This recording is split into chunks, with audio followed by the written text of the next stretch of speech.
We are a very missions-minded church. And we've had at least 2 families go out of our own congregation. Casey and Valerie, of course, are in Vanuatu. And Casey was our youth pastor for a good many years. And we love supporting them as a church. And then, of course, we supported Brad and Ellie Harris in Kenya for going on 13 years. I just want to let you know, Brad is in the process of looking at a pastorate in his hometown of Cambridge, Nebraska.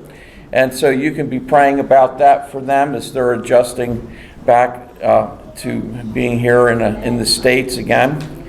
And in the process of, missionaries coming and going, this last year we picked up a new missionary couple, Will and Shanna Fellows, who are with a mission that's focused on Native American Indians, which we had another couple before them that was doing that. And so when that other couple shifted gears, we put Will and Shanna in there. They're based out of Arizona.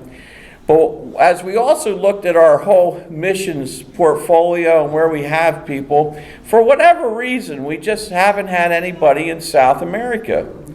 And over a year ago, I was at an ordination council for someone in our area down at Calvary Baptist Church, where you get to drill the young man with questions and have fun with that. And that's where I first met Josh. And Josh was the candidate for ministry down there, and so we got to drill him with questions, learned about him. And he and his wife Jody are heading very soon, in fact I think in January, off to Sao Paulo, Brazil for the first time. And I don't want to steal all of his thunder from him, but they'll be involved in a lot of really key important ministries there. And so just to first introduce them, Josh is going to be speaking later. But Josh, come on up and tell us about your mission. And I think in fact, you come on up here. And as Josh comes up too, I just want to acknowledge not only his wife Jody, but they have, and this is wise, as you know, the Stott family, letter A's, they're all the letter M. And that's a good deal, right? So over there, Micah on the far end over there, and then Micah's got a brother named Malachi. Isn't that awesome? Yes, I think he's the first Malachi I've ever met since the glass guy I knew that was in the Bible. And then Melody, hold up your hand so everybody can see your nail polish. Melody is the spokesman for the family. I'm just going to let you know that. When I first met all the kids, she said, "Can I show you my fingernails now?" Now, Zoe, you know how I am about things like, what I'm saying, right? Like, wow, this is really nice. Where's the sparkles on there? And then last but not least, every family's got to have a Maggie. And so we got our little Maggie there. So that's all the intros. But Josh, go ahead. Tell us about the mission work and how God's leading. Jody and I met when we were toddlers, actually, in Dallas, Texas. Both of our dads, were students at Dallas Seminary, and my mom babysat Jody, and I taught her how to suck her thumb. But we met years later, as older, when we were college students at Cedarville University, and we didn't start dating until after college. But Jody ended up in New Jersey when Jody's dad was called to pastor Calvary Baptist Church. So Jody moved here when she was 7, and Steve Overholt, you may have known him, pastored there 17, 18 years, and then resigned and did some missions work for a while. And I grew up in Ohio for almost my whole life. And cornfields in rural Ohio is where I grew up. So I'm far away from home, next to the ocean. But after marriage, we went down to Dallas, and I went to school at Dallas Seminary. And in our time, in the past 10 years, it's been all over the place. We've moved 9 times. We've done a short-term missions trip in India and Indonesia. That was before kids. With 3 of our kids, we lived in Papua New Guinea for 2 years. And now we've been back in New Jersey for the last 2 years, raising support for our mission, full-time career mission move to Sao Paulo, Brazil. And Pastor Dan mentioned South America and your church's involvement in missions, in sending missionaries and supporting missionaries. I'm going to throw this at you. 200 years ago, you could statistically say 90% of all Christians lived in Europe or North America. Not so anymore. The majority, 75% of all Christians today live outside of Europe or North America. Christianity has grown, blossomed, a boom in Christianity in South America, the South, and the East, Asia. And so you are seeing a shift in where Christianity is today. Not just a shift, it's God working, saving lives around the world. But there is now a great need, perhaps the number one need for global Christianity, is this gap that I'm going to talk about. Where the majority of Christians live, there are less Christian leaders. And that is a gap that God has called Jody and I to address. And so our mission is to teach and transform leaders who multiply so that every sheep has a trained shepherd. Like your pastor here and our pastor at Calvary, they are trained with a Bible degree or even a seminary degree. In the rest of the world, 9 in 10 churches do not have a trained pastor in any kind of way of theological training. That is a great need because we know where the gospel goes and is spreading. The devil likes to come in and snatch them away with heresy and wrong doctrine. And so trained leaders, in fact, in Matthew 9, when Jesus was looking at the crowds and he saw them, they were like sheep, bewildered and estranged. And he said, and he called out the leaderless, the lack of leaders among them. They are like sheep without a shepherd.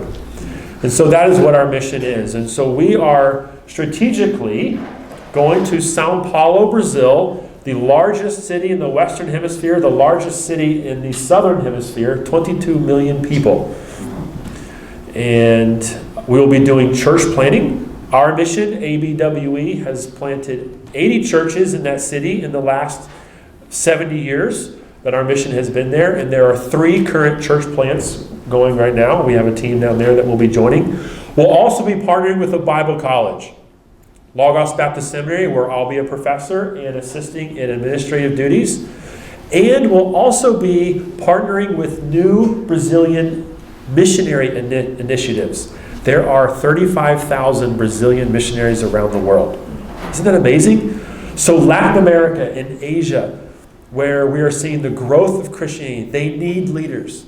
And we here, as a sending and supporting church in America, we have a great place to support and, I'd say, strategically involve ourselves in the next generation of global Christianity. And that's what we're about. We do have prayer cards in the back, so I may hand them out at the end if you want to come see me and talk and chat a little bit at the end. So, okay. Thank you.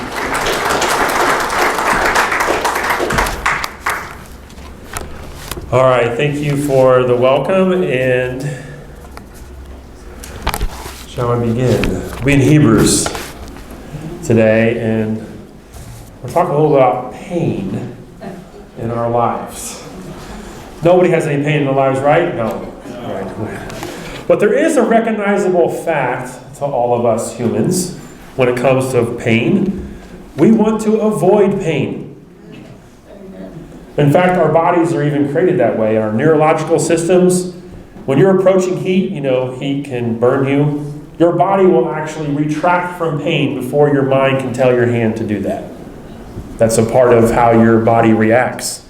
God even made us that way to avoid pain. Our body has that natural reflection, and even in world religions around the world, one of their main tenets of their faith would be to avoid pain or to try to get rid of pain. For example, the Buddhists. In the Buddhist religion, They'll recognize pain and suffering, and their entire goal is to pay their dues or their rituals to eventually come to a point in their life where they'll cease to exist. Nirvana or something. And when you cease to exist, then you feel no more pain.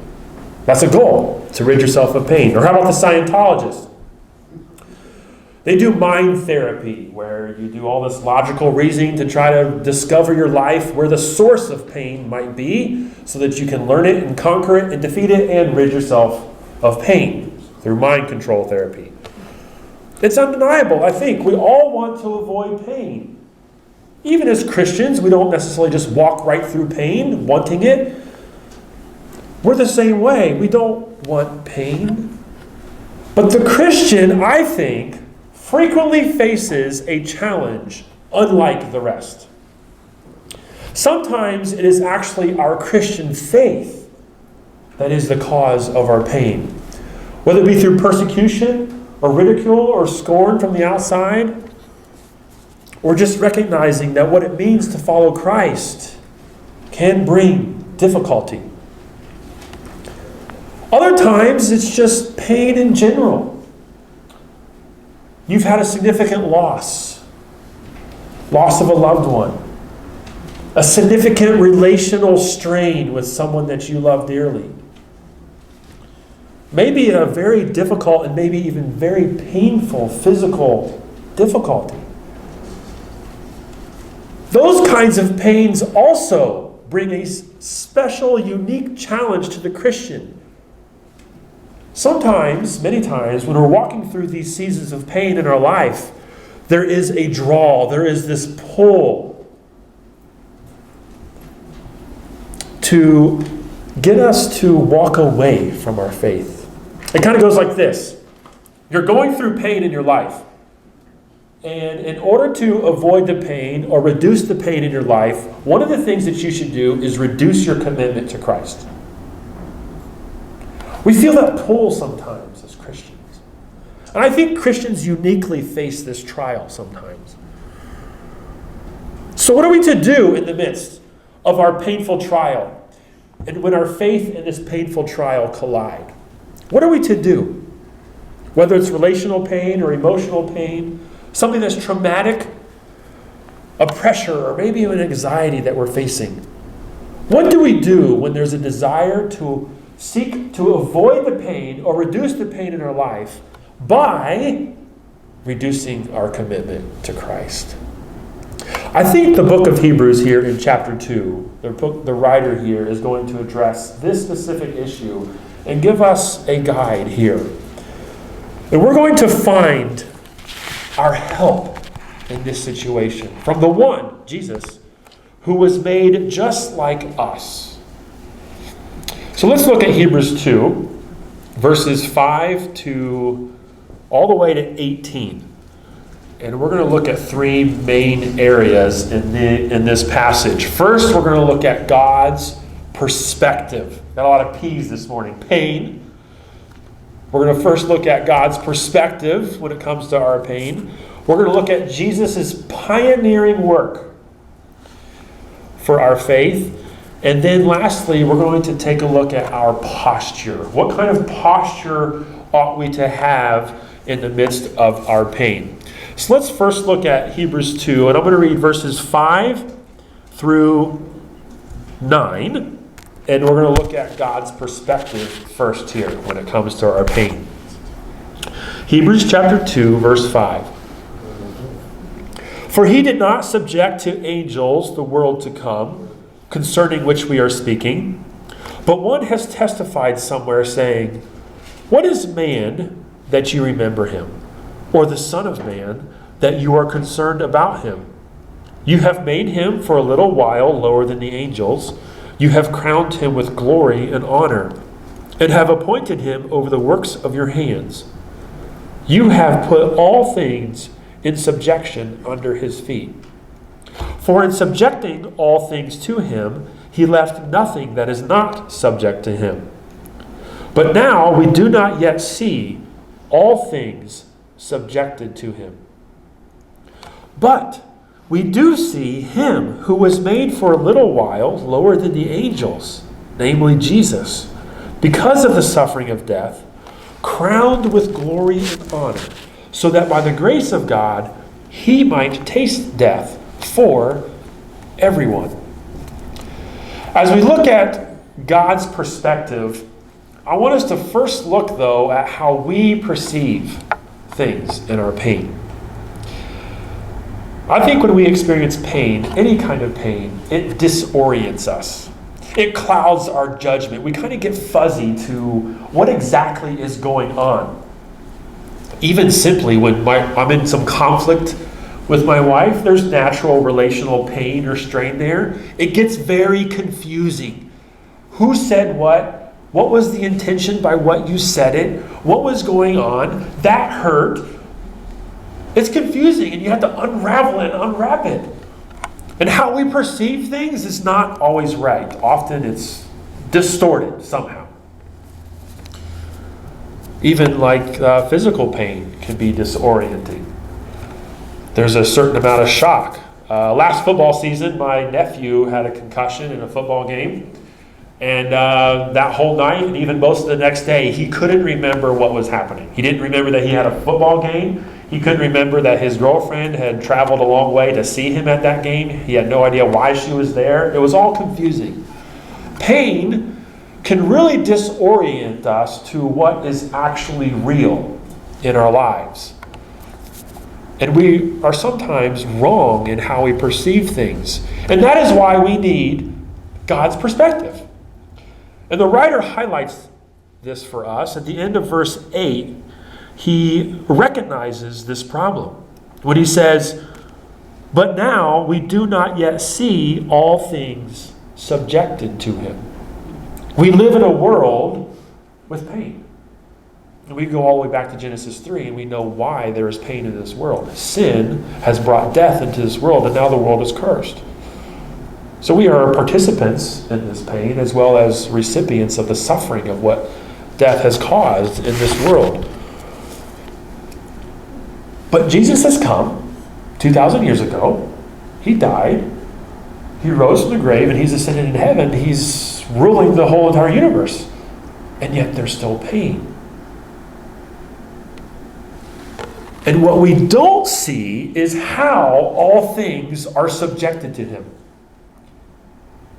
It's confusing sometimes. Paul wrote about this in 2 Corinthians when he said, we see things dimly, foggily.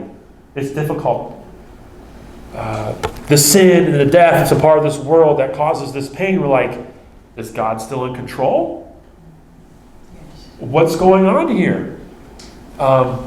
This really hurts right now, God. Are you even listening? Are you paying attention to me? Are you hearing my prayers?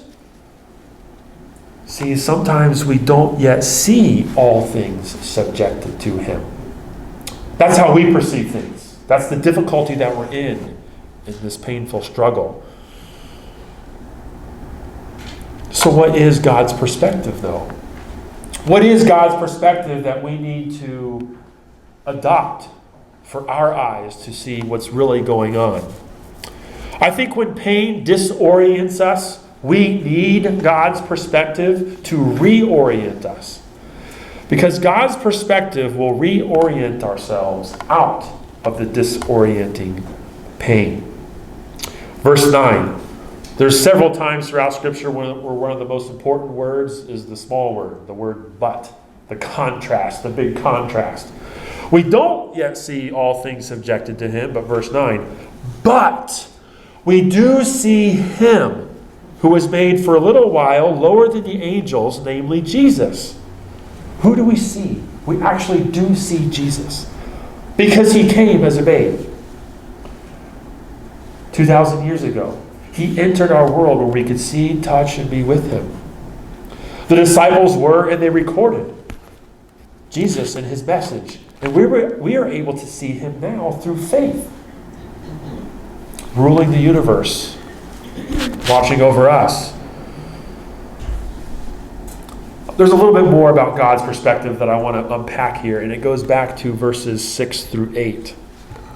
And what it means when we are seeing Jesus exalted in his position. How did he get there? How did he get to that exalted position?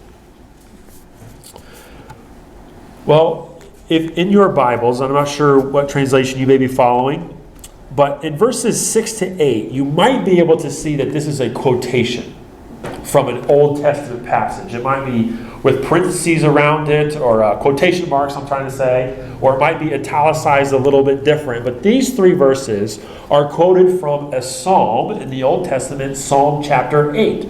It's a familiar psalm.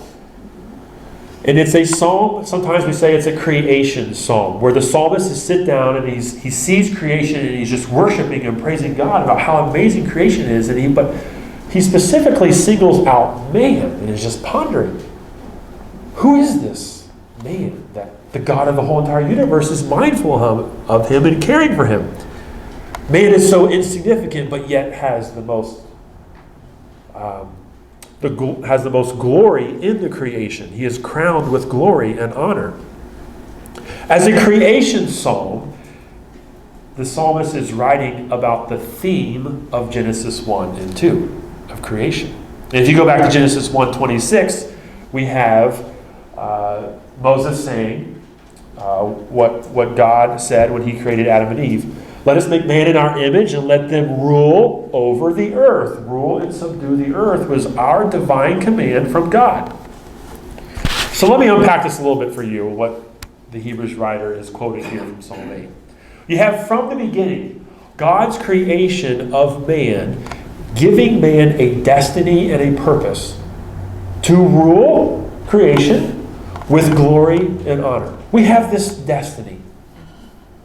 But we know that it's completely marred and messed up now. Sin, death is reigning. And there's this difficulty and struggle now. There's a complete rebellion against God. But God is still yet committed to his original plan. But we have sin and death. Psalm 8, the writer of this Psalm 8, is still able, in a sense, you could put it this way, is still seeing the destiny of man. The original purposes and the original plan for man, God's created plan, is still there. It's still here. And the psalmist writes about it in Psalm 8. But complete fulfillment has not happened yet. And so the Hebrews writer comes along and applies Psalm 8 to Jesus Christ, who was able to fulfill the original destiny of man. So our destiny of man, our created purpose, was fulfilled in Jesus Christ. But there's one particular thing that we all need to pay attention to right here at the end of verse 9. What we are seeing when we look at Jesus in God's perspective in the pain is this: that because of the suffering of death, has crowned with glory and honor, so that by the grace of God he might taste death for everyone. We were not originally meant to experience pain. It came into this world through sin, Adam and Eve. Through our own sin, we participate in pain, and we also receive pain from others. And what the amazing thing is that what we're going to see as we unpack this morning is that it is actually through the suffering of death, the consequence of pain, sin, is that we fulfill our destiny, being crowned with glory and honor. There's a couple of things here that I want us to take away about God's perspective when it comes to our pain. Number one, it is part of God's plan and purpose for our lives. It's not without his scope, and it is part of his plan. Number two, pain is ultimately temporary. It has a place. And thirdly, it actually has a purpose. In the moments of our pain and suffering, when we want to draw away, not necessarily from the pain, I'm talking about the temptation to reduce our commitment to Christ. God actually has a purpose for the pain and suffering in our lives, to exalt us and glorify us through our faith in Jesus Christ. It's helpful to have God's perspective in those moments. It's a part of God's plan. It's temporary, and it will actually result in our glory and exaltation through Jesus Christ.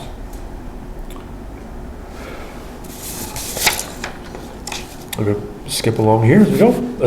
Okay, so after looking at God's perspective, secondly, I want to look at Jesus' pioneering work and what Jesus was actually able to accomplish through in his pioneering work. And for this, I want to look at verses 10 through 15. So I'll read for us, and we'll try to unpack it a little bit.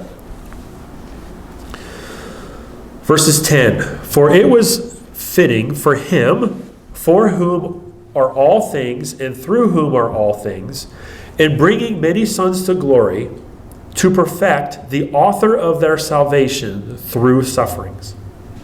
For both he who sanctifies and those who are sanctified are all from one Father.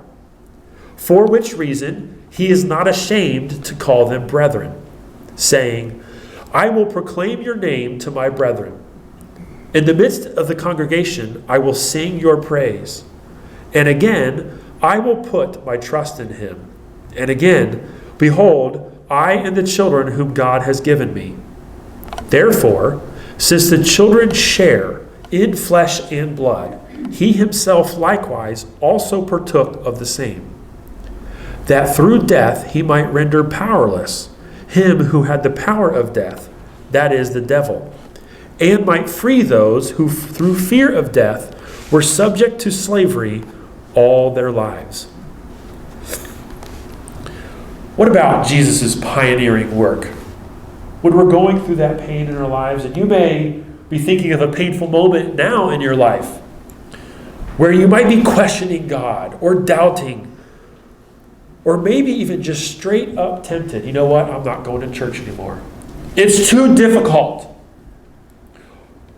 Or you may not be wanting to seek the counseling that you need for that struggle that you're going through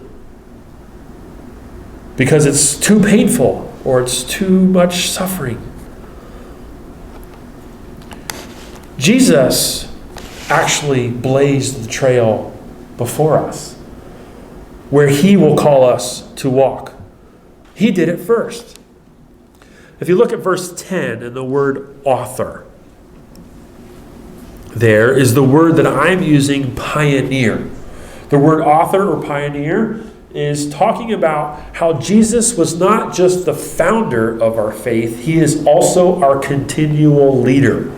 Kind of like in the business world or something, you might have the inventor who is the founder of the company and also the CEO now today. So he is the initiator of our faith and also is the present and current leader of our faith. He went first. He went before us. The pain and suffering that you might be experiencing, he has already experienced and gone through it even himself.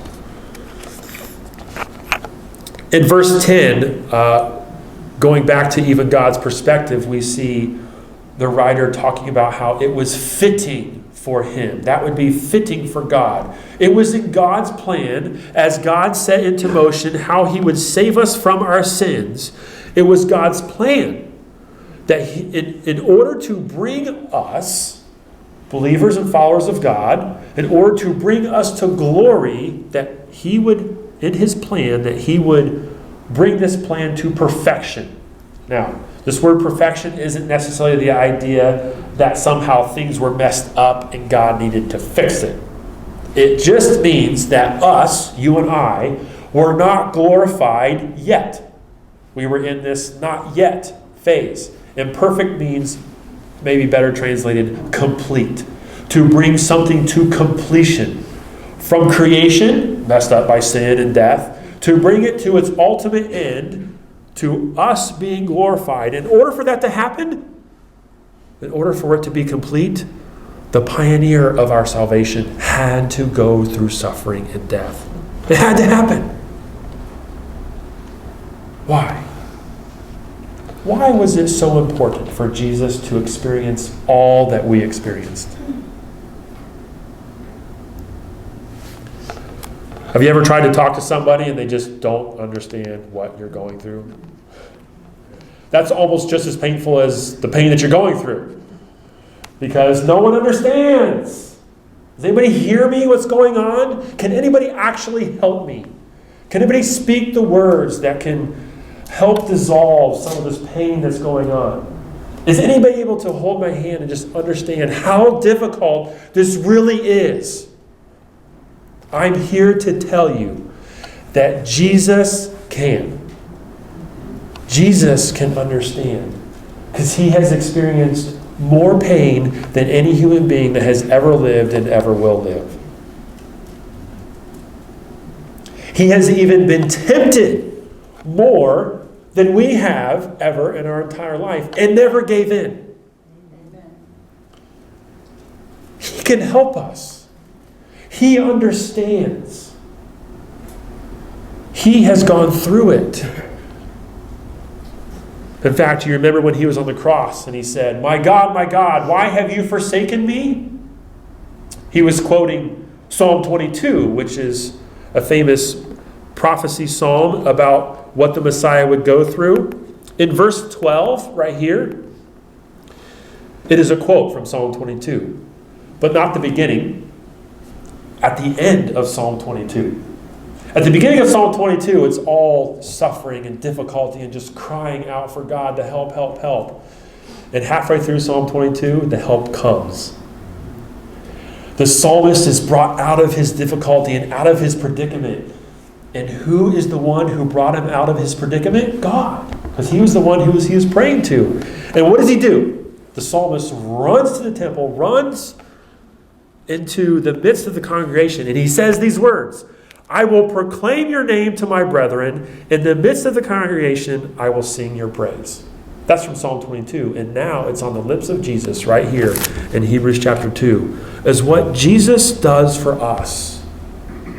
What he has already gone through, he has been able to remain faithful and proclaim praises to God. Sometimes we just need that. Going through the pain, when God doesn't seem to be answering, where is God? This is so difficult. Sometimes we just need another one there with us to give us the confidence that God will answer us. God will bring us through. Jesus himself, in verse 13, Jesus himself puts his trust in God, showing us the way through the pain and suffering. And behold, I and the children whom God has given me, we together will have faith in God. There's two things in verse 14 and 15 that Jesus was able to accomplish that we cannot do on our own. When it comes to Jesus' pioneering work, he has become just like us, flesh and blood, in our weakness, experiencing human frailty, going through the pain and suffering of this world, just like us. But also, he has been able to do something that none of us could do for ourselves. You know that thing called fear? COVID has just taught us a lot about the kinds of fears that we have in life, as other things as well. There's a certain kind of fear of death that the devil likes to hang over our head, and actually not just hang over our head, kind of beat us over the head with it. Satan doesn't actually have the power of death on his own will. He can't just choose to, knock someone off. That's underneath the control of God's sovereignty. We learn that when we read the book of Job. What the devil does do is tempt you. And what the devil does do is get you into a place of sin in your life where death is a reality. The consequences of your sin are a reality. And then Satan just wants to keep you there. And then you're enslaved to it. You're underneath the fear of devil, the fear of death, and the power of death, the devil himself. How are you to break free? You can't do it on your own. You know, a little bit earlier when I was talking about Jesus' pioneering work, how he's been tempted more than you ever have. You know why that is? It's because he never sinned. If you think about it for a moment, if you're being tempted to do something wrong, the moment that you give in to your temptation, you have ceased being tempted. You've moved past the temptation phase to the committing the sin act phase, right? James 1 and 2. Jesus never committed a sin, which means all the time he was tempted throughout his entire life, it was continual temptation and never giving in. Not just the 40 days in the wilderness, but all the way up to the cross, even when he prayed and begged for the cross to be taken away from him. Another way. He didn't give in. He went all the way to the cross. And it was through death that he was actually able to conquer death and free us from this fear of death. This is what we need to learn about Jesus' pioneering work. When we're going through pain and suffering in our life, there might be a moment where you question your Christianity, you question your faith. You might ask God where he's at, and you might actually be pulled and drawn away. You know what? I'm just going to stop going to church. It's too much. Those people. Or, you know what? I'm going to stop reading my Bible. I'm going to stop doing the things that keep me close to God because it's just too much. It's just too painful or too difficult. You might be doing that with a hope to help yourself. You might be doing that with a hope that maybe your pain will go away. Like maybe you can actually solve this problem on your own. Through some other means. Through... I'm trying to think of all the different kinds of ways we try to throw self-help into our scenarios. When in actuality, it is turning back to Jesus and his pioneering work where we're going to get the help in the midst of our pain that we need.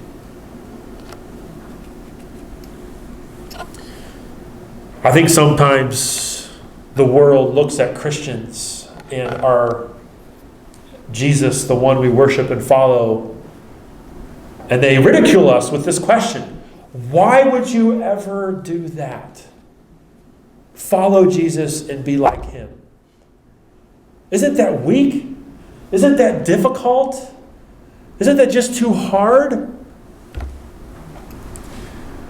We might be tempted to tell ourselves those same things and try to find an easier way or try to find a way to alleviate ourselves from the difficulties by not following Christ. But that's actually not the solution, because Jesus is the pioneer of our faith. He has gone already through the pain and suffering of the world, and he can help you. Let's look at what our posture should be then. As we gain God's perspective and we understand the kind of pioneering work that Jesus did, understanding our pain and suffering, being tempted beyond anything that we've been tempted with, being able to sympathize with us and help us. Oh, and also dying on the cross for our sins. What should our posture be? What should our posture be in the midst of our pain? I want to read verses 16 to 18 and we'll discuss our posture. For assuredly he does not give help to angels, but he gives help to the descendant of Abraham. Therefore, he had to be made like his brethren in all things, so that he might become a merciful and faithful high priest in things pertaining to God, to make propitiation for the sins of the people. For since he himself was tempted in that which he has suffered, he is able to come to the aid of those who are tempted. So what should our posture be? You know, posture is what we talk about when we say, hey, kids, sit up straight, or, have the right posture when you're talking to somebody. In the midst of our pain and suffering, there's a lot of different kinds of postures we go into, like where we'll put our hand, over a bleeding wound, okay? Or we might put the blankets over our head so no one sees us in our pain. Our initial posture in pain is to protect. It is inward, which is okay. We need healing. But what it can turn into is a selfish downward spiral where I'm only going to care about myself. And essentially, we're cutting off help from Jesus when we do that. So we're going to do something, a little hand motion together, to teach and try to remember this one thing from Hebrews chapter 2, okay? So everyone take your right hand. I know I'm going to get you out of your box a little bit, okay? Everyone take your right hand. When I have pain in my life, like I stub my knee, just put your hand on your knee. When I have pain in my life, this is the posture that you should have. Reach out and grab hold of Jesus. Reach out and grab hold of Jesus. When you have pain in your life, ouch! Everyone take your hand and reach out and hold on to Jesus. That'll be your help. In the pain and the suffering and the difficulty and the temptations, Jesus is your help. He knows. He can sympathize with you. He can care for you. He can help you. He can give you the forgiveness and the help that you need from your sins. You can't do it on your own. There aren't enough jumping jacks to do for that, or any kind of calisthenics to overcome your sin problem. You need the life of the Holy Spirit inside you through faith in Jesus Christ alone. There's a couple of quotes and illustrations that help us put this together for us. C.S. Lewis said, "God whispers to us in our pleasures, speaks in our conscience, but shouts in our pain. It is his megaphone to rouse a deaf world." Pain is a part of our world. And I think in God's perspective, he is using pain and suffering in our lives to grow us, to bring us to glory with his Son in heaven. Jesus did it first. Now we follow in his footsteps. There's another aspect to our posture in pain that I kind of haven't alluded to yet, but I think is just as important. I think we can go one step further than just grasping on to Jesus. Jesus was a help to us. Verses 16 and 17. The word help. He doesn't give help to angels. He gives help to the descendant of Abraham. He's merciful. Since he was tempted, he is also to come to the aid of those who are tempted. If we are going to follow Jesus, we ought to be like Jesus. As Jesus helps us, we ought to be able to help others.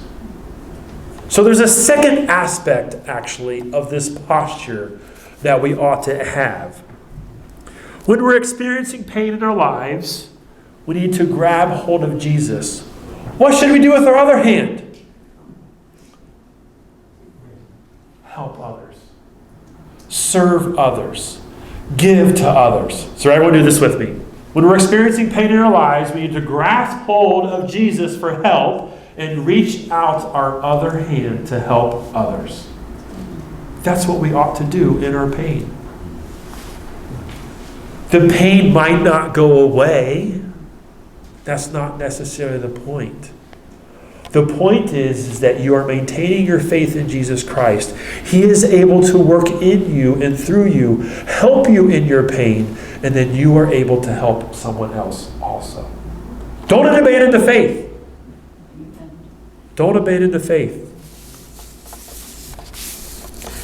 Sympathy has a powerful impact. the kind of help that Jesus gives to us, is also the kind of help we can give to others. I'm trying to find my sympathy quote. Sympathy has two hearts, is two hearts tugging at one load. True sympathy is usually born in sorrow. The capacity of sorrow belongs to our grandeur, and the loftiest of our race are those who have had the profoundest sympathies because they have had the profoundest sorrows. The world hungers for compassion or sympathy.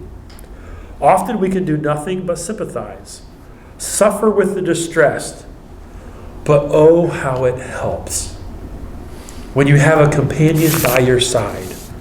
Oh, how it helps when you have Jesus by your side to go through the difficulty that you are going through. Oh, how you can be a help to someone else who's going through a very difficult situation. And perhaps the suffering that we go through in our life is the most profound witness that we have to the world. Oh, you went through all that and you still believe in Jesus? Yes, I do, and you should too. Adoniram Judson, the renowned missionary to Burma, endured untold hardships trying to reach the lost for Christ. For 7 heartbreaking years, he suffered hunger and privation. During this time, he was thrown into Ava prison and for 17 months was subjected to most incredible mistreatment. As a result, for the rest of his life, he carried the ugly marks made by the chains and iron shackles which had cruelly bound him. Undaunted, though, upon his release, he asked for permission to enter another province where he might resume preaching the gospel. And the godless ruler indignantly denied his request. And here's why. My people are not fools enough to listen to anything a missionary might say, but I fear they might be impressed by your scars and turn to your religion. Hallelujah. The pain and suffering that you might be going through in your life, God will not waste it. And He is not ignoring you. He is for you, with you, and He's calling you. In fact, He sent His Son to this world as we celebrate this Christmas to live among us, to live with us, to experience and go through everything that you are going through in your life and show you the way to conquer even death itself. Conquer the sins in your life through faith in Jesus Christ. Don't abandon Him. Cling to Him and be like Him and help others. I think I'm beginning to finally feel okay. I met someone named Jesus just the other day.